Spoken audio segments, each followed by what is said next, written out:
میں پورے پاکستان کے پاکستانیوں سے گزارش کرتا ہوں کہ اس ظلم کے خلاف فریاد بلند کریں، خاموش نہ رہیں، چپ نہ رہیں۔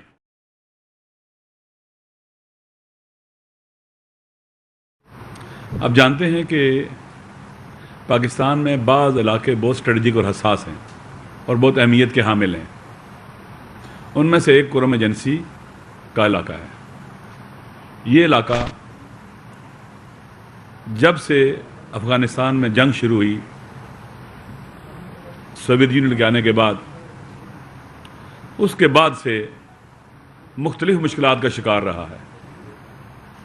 ایک دور میں ڈیموگرافک چینجنگ لانے کی کوشش کی گئی تاکہ ایک اسٹریٹجی کی جگہ سے وہاں کے اصل باسیوں کو نکال دیا جائے اور افغانستان سے لائے لوگوں کو وہاں پر ٹھہرایا جائے۔ یہیں سے جنگیں شروع ہوتی ہیں، اختلافات شروع ہوتے ہیں، اور وہاں کے باسی اور رہنے والے کسی طور راضی نہیں ہوتے کہ اپنی زمین کو چھوڑیں، وہاں سے فرار کریں، اور پھر اس دور کی حکومت جو ضیاء الحق کی سرپرستی میں تھی وہ ناکام ہوتی ہے۔ لیکن اختلافات بڑھتے چلے جاتے ہیں، زمینوں پر قبضے شروع ہو جاتے ہیں، زمینوں کے ڈسپیوٹ شروع ہو جاتے ہیں۔ وہاں جنگ کبھی مذہبی نہیں رہی ہے، لیکن کوشش کی جاتی رہی ہے کہ اس کو ایک مذہبی جنگ کا روپ دیا جائے اور اس سے پھر پورے پاکستان کے اندر نفرتوں کو جنم دیا جائے۔ وہاں کے لوگ انتہائی پڑھے لکھے ہیں، 98% لوگ مل کے رہنا چاہتے ہیں، امن سے رہنا چاہتے ہیں۔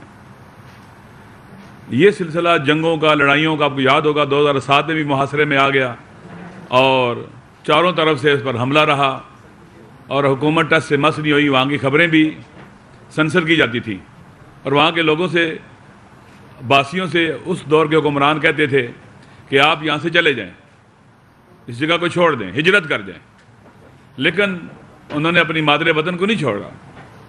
اور عجیب یہ تھا کہ مسلح جتھوں کے حوالے اس علاقے کو کرنے کا کہہ رہی تھی ہماری حکومتیں اس وقت کی۔ یہ جو آگ جلائی گئی نفرتوں کی اور جنگ کی آگ جلائی گئی، یہ چنگاری کی شکل میں وہاں موجود رہی، کبھی بھڑک اٹھی، کبھی پھر چنگاری کی شکل میں وہاں موجود رہی۔ اب گزشتہ چند مہینوں سے کئی سو لوگ زخمی اور شہید ہیں۔ حکومت امن و امان کے قیام میں ٹوٹلی فیل ہے۔ ہم نے وزیر اعلیٰ سے بھی ملاقاتیں کی، کیونکہ حکومت کی ذمہ داری ہے لوگوں کی جان، مال، ناموس کی حفاظت کرنا، راستوں کو پر امن بنانا۔ یہ حکومت کی اولین ذمہ داری ہے۔ ہم نے وزیر اعلیٰ سے بھی ملاقاتیں کی، لیکن نتیجہ آج تک صفر ہے۔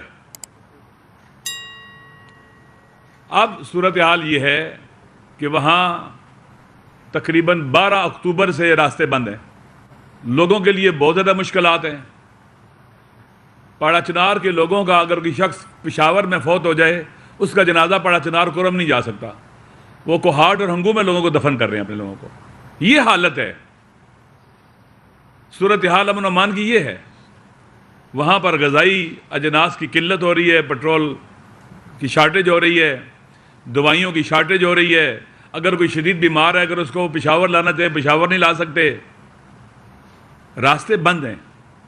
ہر کوئی چاہتا ہے راستے کھلیں، لیکن راستوں کو نہیں کھولا جا رہا۔ سیکورٹی کے اداروں کی بھی ناکامی ہے۔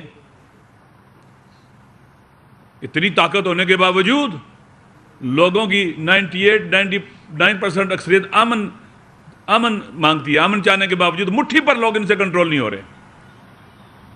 کچھ تکفیری ٹولہ ہے، کچھ ٹک ٹاکر ٹولہ ہے جو وہاں پر آگ لگاتا ہے، اور یہ اپنی آنکھیں بند رکھتے ہیں یا گرین سگنل دیتے ہیں۔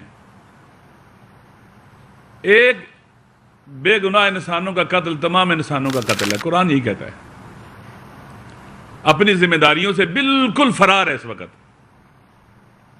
ہمارا سخت گلہ ہے اور غصہ بھی ہے صوبائی حکومت کے اوپر بھی۔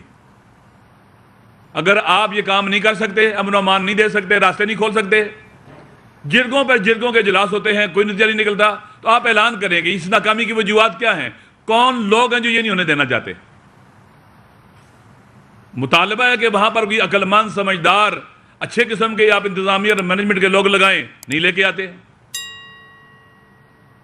کوئی چینج آنے کو تیار نہیں ہے، سچویشن کو ایسے ہی رکھا ہوا ہے، بدتر ہو رہی ہے۔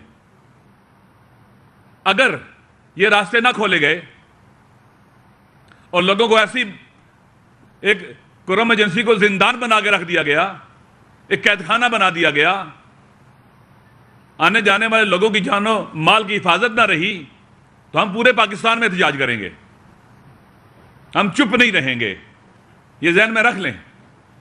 آخر صبر کی بھی کوئی حد ہوتی ہے، انتظار کی بھی کوئی حد ہوتی ہے۔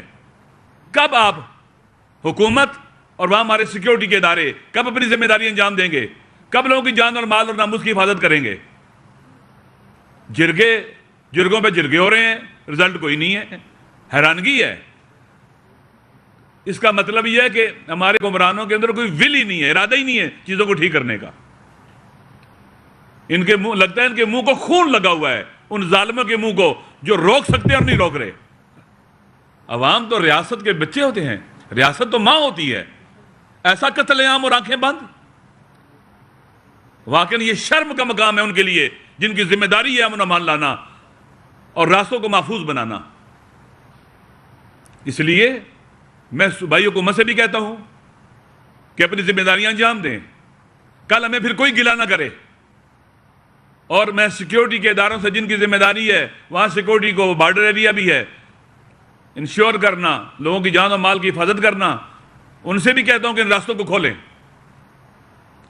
مجھے جو بتلایا گیا ہے عوام چاہتے ہیں کہ راستے کھل جائیں، کون تنگ رہنا چاہتے ہیں؟ سب کے لیے مسائل ہیں، لوگ بیمار ہو رہے ہیں، لوگ مشکلات کا شکار ہیں، بچے سکولوں کو نہیں جا پا رہے، دوائیاں نہیں مل رہی ہیں، کاروبار لوگوں کے ٹھپ ہو رہے ہیں۔ یہ کیسی حکومتیں ہیں، کیسی حفاظت اور سیکورٹی کا بندوبست ہے وہاں پر؟ لہٰذا میں پھر حکومت سے کہتا ہوں کہ ہم پورے پاکستان میں احتجاج کریں گے، ہم پشاور میں بھی احتجاج کریں گے، ہمیں دھرنا دینا پڑا بھی تو ہم دھرنا بھی دیں گے، جہاں جہاں دھرنا دینا پڑا وہاں دھرنا دیں گے، ہم چپ نہیں رہیں گے۔ ہم تمام کے تمام آئینی قانونی راستے جو احتجاج کرنے کے اور اپنے حقوق حاصل کرنے کے لیے ہم وہ سارے آزمائیں گے، ہم خاموش نہیں رہیں گے۔ میں پاڑا چنار کے کرم ایجنسی کے اپنے شیعہ سنی بھائیوں سے کہتا ہوں، آپ اپنے آپ کو یونائٹ رکھیں، آپ اپنے آپ کو اکٹھا رکھیں۔ لوگ نہیں چاہتے امن و امان کو وہاں پر، ہم نے امن و امان چھیننا ہے، اپنا حق چھیننا ہے، ہم مل کر یہ کر سکتے ہیں۔ آپ وہاں کے انتہائی شریف، نجیب اور کریم باسی ہو، دلیر، شجاع اور بہادر باسی ہو، آپ سال سال سے سختیوں مشکلات میں جی رہے ہو، اس کا مقابلہ ہم سب مل کر کریں گے اور انشاءاللہ العزیز ان راستوں کو کھلوائیں گے۔ اور اگر حکومتوں نے اور ہمارے اداروں نے یہ کام نہ کیے تو پھر ہمیں گلہ نہ کریں۔ ہم پہلے جیسے میں نے کہا، ہم ہر وہ راہ اختیار کریں گے جو راستہ کھولنے کے لیے ضروری ہے اور آئین اور قانون نے اس کی اجازت دی ہوئی ہے۔ حکومت کا تو کام ہوتا ہے لوگوں کے دکھ درد رنج پر مرہم رکھنا، ان کو حوصلہ دینا، لیکن یہاں تو لا تعلق ہے حکومتیں، پتہ نہیں کس حال میں رہ رہے ہیں، ہوش میں ہیں، نشے میں ہیں، مست ہیں، اقتدار کے نشے میں مست ہیں، پتہ نہیں کیا حالت ہے ان کی۔